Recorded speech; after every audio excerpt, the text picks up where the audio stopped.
Hello, welcome back to Self-Reliance Kid. We're out here in a little bush country zone.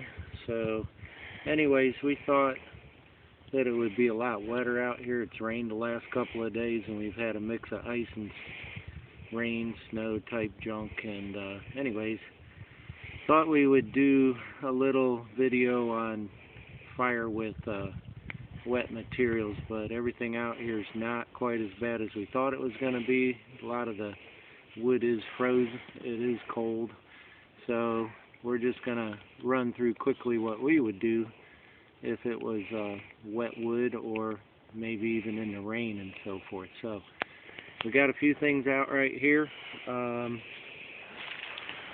This is kind of the stuff we would haul around normally. Got a little case that I keep in my pack when we're doing bushcrafting, and small amount of fire starting stuff. So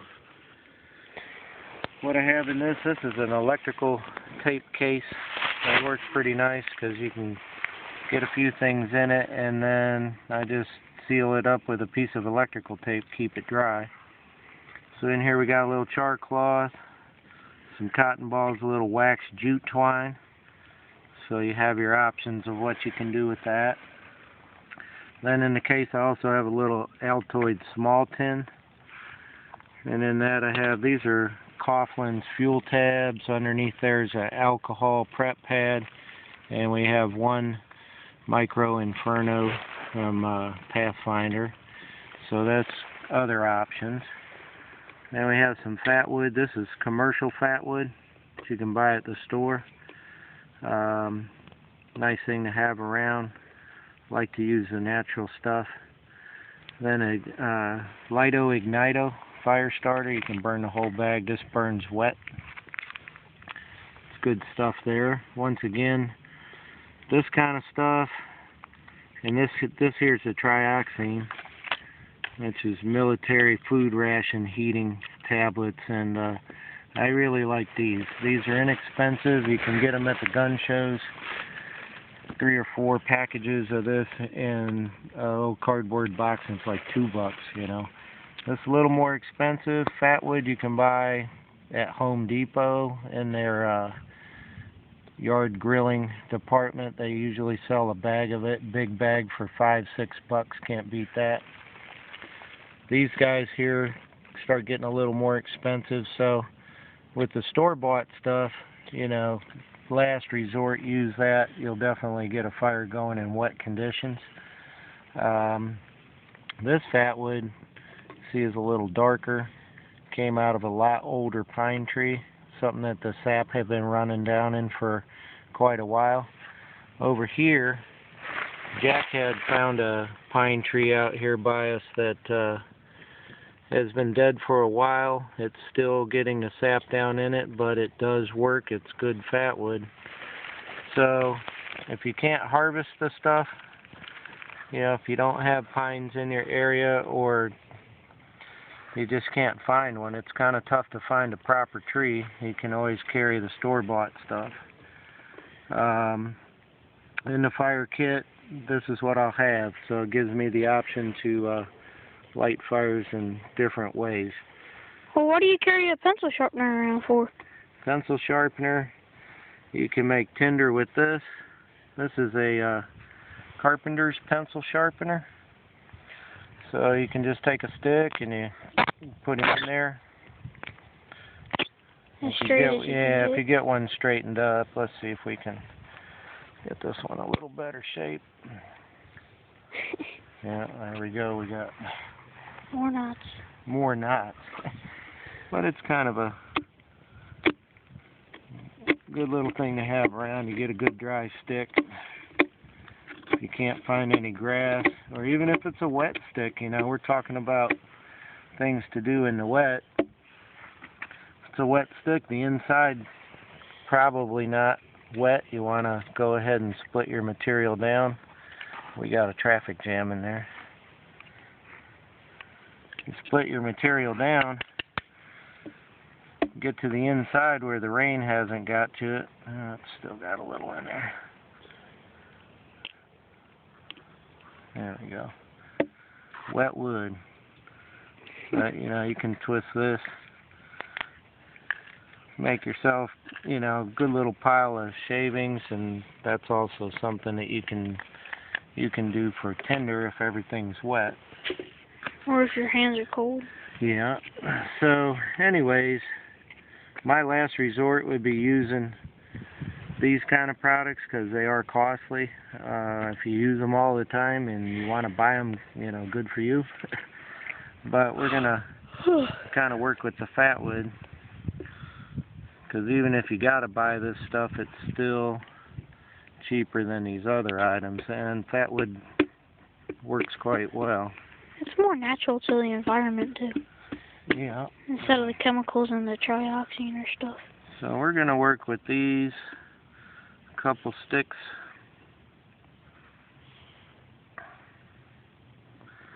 And you just get them ready, split them up so you can get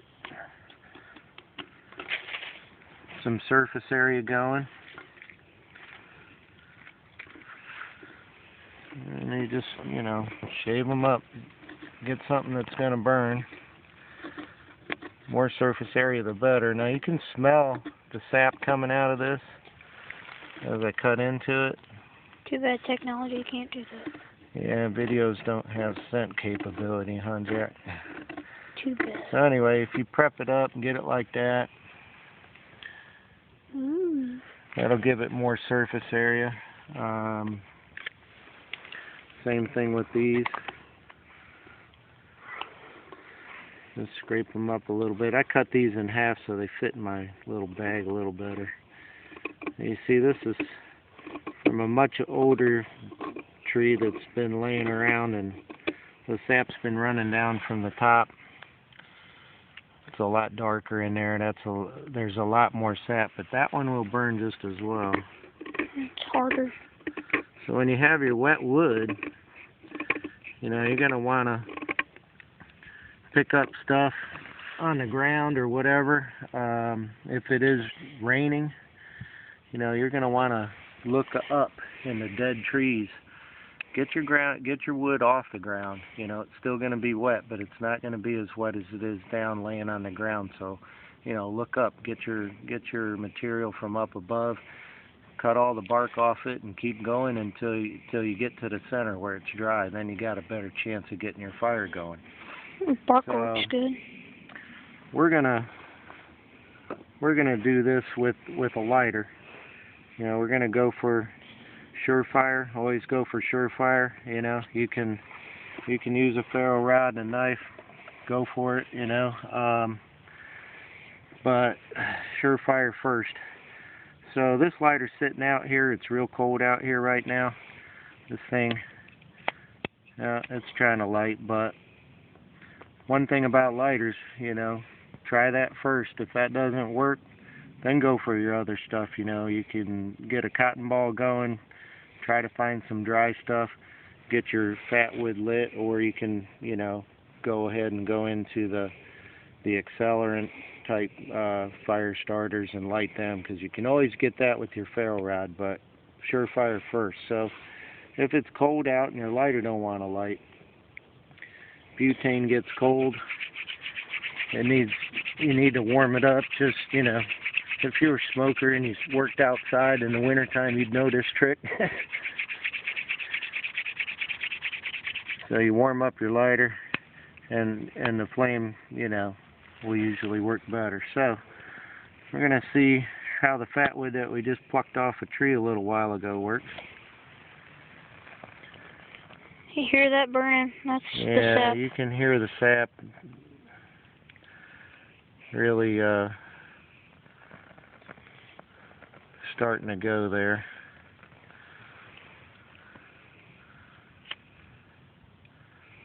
These little guys here, this tree is definitely dead, and there's a lot of sap running down, but probably in another year or two it'd be like that. So you work it a little bit, let that sap start running out, and she'll light up. And it's windy out. Yeah, we got a little bit of a breeze, but put it down in your pit. You know, once you get that sap going, it'll burn pretty well. This piece will burn, so we'll go over here and get a little fire started. We're ready to boil some water and make some lunch.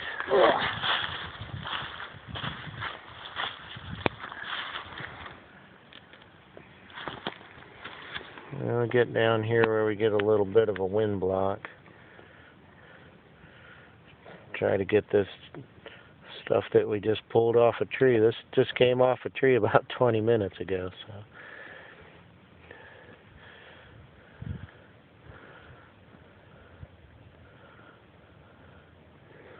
There you go. She's starting to go now. That sap's starting to come out of it. And I'll put a little more on here.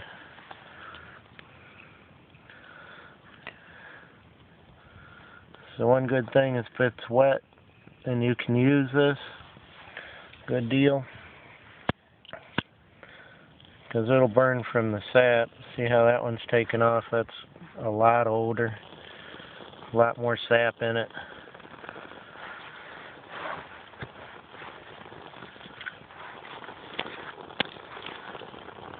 And whatever you can find. If you got to go and work on some stuff to get dry wood, take your time, make sure you get it right the first time, because you might only have one chance.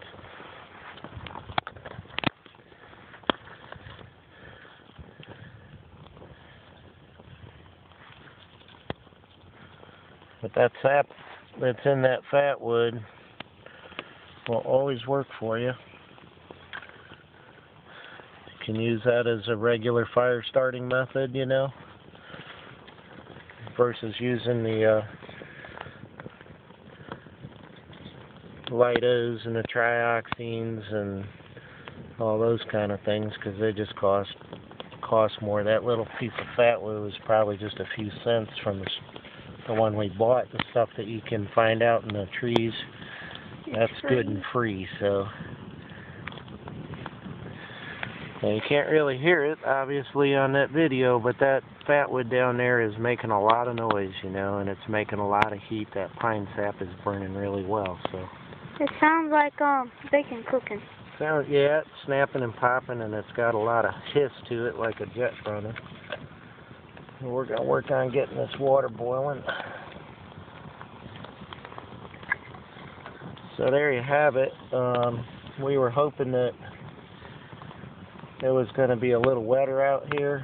I'd show you a little more about how to get into the wood and find a dry center, but always remember, if it's wet on the ground, chances are there's a dead tree around. Get the limbs out of the top, you know, go up high off the ground, get all the bark out, start splitting it until you get to something that's good and dry, and then you'll have yourself a fire. Greedy. There we go. Okay. So remember, you know, if you can find a fat wood, look on a tree, find an old pine tree, look up, make sure it's good and dead, chip a little bit of the bark off of it, and if you can really smell the pine tar, chances are it's, you know, it's starting to seep down from the top and build up from the stump. Cut out a little bit of it with your saw, and take a hatchet or a knife and split off some sticks, and there you have some fat wood. So, hope you enjoyed this little video on certain different ways to light wet wood, the different accelerants and the natural stuff. And we appreciate your views and your comments, and we'll see you next time. Thanks.